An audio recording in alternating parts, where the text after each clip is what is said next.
this is the reason that I sleep and learn English with sleeping. Yeah. បងប្អូនខ្ញុំផ្ដាំមកកុំធ្វើដូចអ្នកថៃមករបៀបត្រូវការប្រើភាសាអង់គ្លេសទើបចាប់ផ្ដើមរៀនខំប្រឹងរៀនអត់កើតទេ Learning with the yeah. Okay. អ្នកថៃនេះអត់កើតអត់ទាំងពីរដេកអត់ត្រូវម៉ោងអាហ្នឹងគេហៅថាអត់ចេះដេក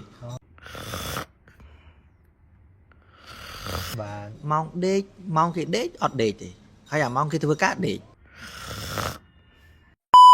ពាក្យថាដេករៀន បាទ ហើយនឹងរៀនដេកខុសគ្នា ខុសគ្នាមិនទៅ បាទរៀនដេកបានន័យថាអត់តន់ចេះដេកហើយរៀនដេកឲ្យចេះ បាទ រីឯដេករៀនចេះដេកហើយតែគាត់រៀនអីផ្សេង អូ តោះហ្នឹង បាទ ប៉ុន្តែនៅថៃនេះអត់កើតអត់ទាំងពីរ អញ្ចឹង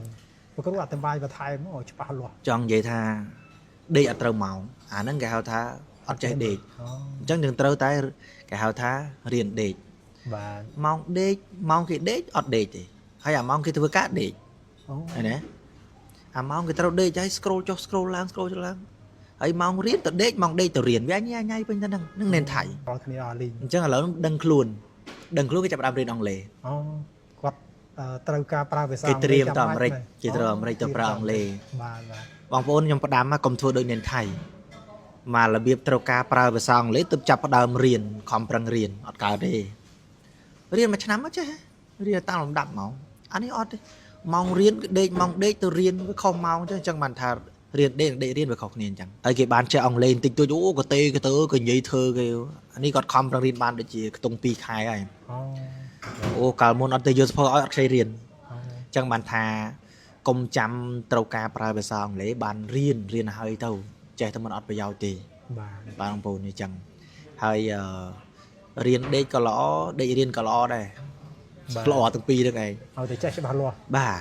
រៀនដេកបានន័យថាយើងត្រូវប្រើជីវិតរបស់យើងឲ្យវាត្រូវ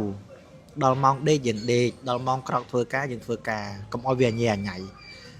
ភាសាធម៌គេហៅថាការងារច្បោកច្បល់វាមិនមែនជាមង្គលទេដល់ម៉ោងដេកយើងដេកដល់ម៉ោងក្រោកយើងក្រោកអាហ្នឹងគេហៅថារៀនដេក បាទ រីឯដេករៀនហ្នឹងយើងគឺ relax យើងដេកបដៅយើងមើលសភៅបដៅយើងអានបដៅអីហើយដល់ម៉ោងដេកយើងដេកណែទេអញ្ចឹងត្រូវតែទាំងពីរហ្នឹងអញ្ចឹងបងប្អូនកុំឲ្យដូចនាងថៃណាឥឡូវចូលទៅមើលចរិតគេមិនតោះចូលទៅមើលមួយគ្នាតែម្ដង Hello everyone. Why you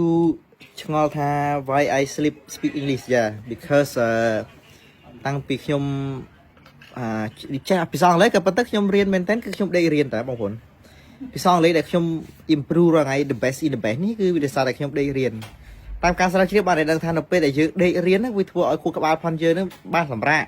ទាំងរាងកាយនិងខួរក្បាលវាទៅគ្នាអញ្ចឹងណា so this is the reason that I sleep and learn English with sleeping yeah when we sleep we can think a lot of things like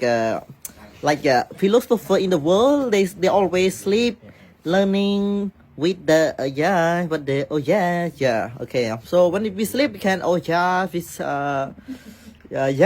English yeah very well yeah so why I learn English sleeping because I sleepy yeah okay very good yeah good night